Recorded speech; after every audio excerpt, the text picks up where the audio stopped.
Krisis ekonomi global yang terjadi pada tahun 2008 sebenarnya bermula pada krisis ekonomi Amerika Serikat yang lalu menyebar ke negara lain di seluruh dunia, termasuk di Indonesia.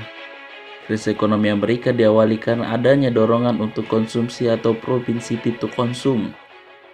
Krisis ekonomi di Amerika Serikat pada awal dan pertengahan tahun 2008 telah menyebabkan menurunnya daya beli masyarakat Amerika Serikat yang selama ini dikenal sebagai konsumen terbesar atas produk-produk dari berbagai negara di seluruh dunia. Terdapat 6 penyebab terjadinya krisis ekonomi Amerika Serikat. Yang pertama, menumpukan hutang yang sangat besar. Kedua, adanya program pengurangan pajak korporasi yang mengakibatkan berkurang pendapatan negara.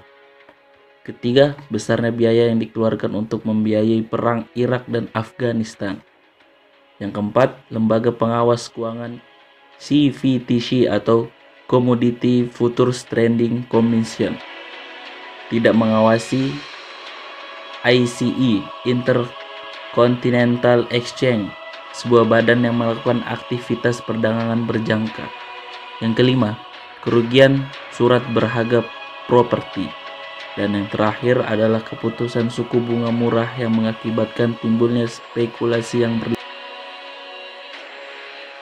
Oleh karena itu, Indonesia juga turut merasakan krisis ekonomi global ini. Indonesia merupakan negara yang masih sangat bergantung pada aliran dana investor asing. Dengan adanya krisis global ini, secara otomatis para investor asing tersebut menarik dananya dari Indonesia. Hal ini yang mengakibatkan jatuhnya nilai mata uang kita. Aliran dana asing yang tadinya akan digunakan untuk pembangunan ekonomi dan untuk menjalankan perusahaan-perusahaan hilang. Banyak perusahaan menjadi tidak berdaya. Pada ujungnya negara kembalilah yang harus menanggung hutang perbankan dan perusahaan swasta. Untuk mengatasi dampak krisis ini nampaknya sudah dipikirkan oleh pakar ekonomi negara ini. Pakar-pakar ekonomi dari Fakultas Ekonomi yang tergabung dalam organisasi Kagama atau Keluarga Alumni Universitas Gadjah Mada. 26 pakar ekonomi yang diketuai oleh ekonom terkemuka Profesor Dr. Safri Sairin MA ini menghasilkan beberapa langkah rumusan untuk mengatasi dampak krisis global, antara lain. Yang pertama, melakukan penyesuaian APBN 2009 dengan prioritas untuk pembangunan infrastruktur dalam bentuk program padat karya di samping melakukan penataan bagi sektor informal.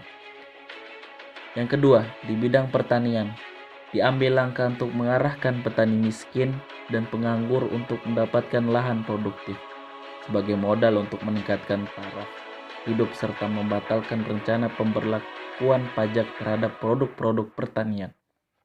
Yang ketiga, untuk bidang ekonomi makro, mendesak diturunkan suku bunga dan melonggarkan likuiditas untuk menggerakkan sektor real serta memberikan insentif pajak bagi industri yang mempunyai basis penyerapan tenaga kerja yang besar. Yang keempat, pemerintah disarankan secara serius mengelola resiko ekonomi dan fiskal di samping melakukan penguatan pada sektor UMKM dan kewirausahaan. Yang kelima, pemerintah harus lebih fokus pada pembangunan ekonomi domestik untuk lebih mandiri dan melakukan revitalisasi industri dengan prioritas pada sumber daya industri dan pembangunan infrastruktur.